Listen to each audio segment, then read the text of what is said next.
You bought a TRICO Force wiper blade. Now what? This video will show you how to properly install the TRICO Force wiper blade onto a 17mm side pin arm. Before installation, remove the plastic protector from the blade rubber. With this arm type, it is necessary to remove the pre-attached adapter on the wiper blade and replace it as follows with adapter BC.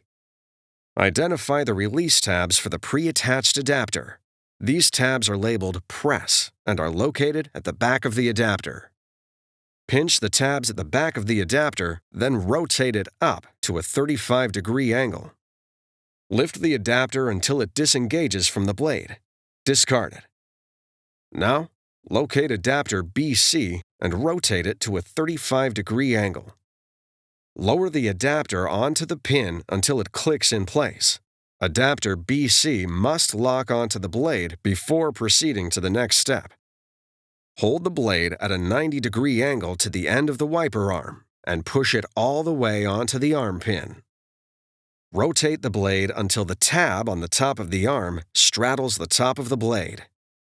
The wiper blade will lock onto the arm where indicated. Before use, be sure the wiper blade is locked onto the wiper arm. It's that easy. Now you're ready for the road ahead.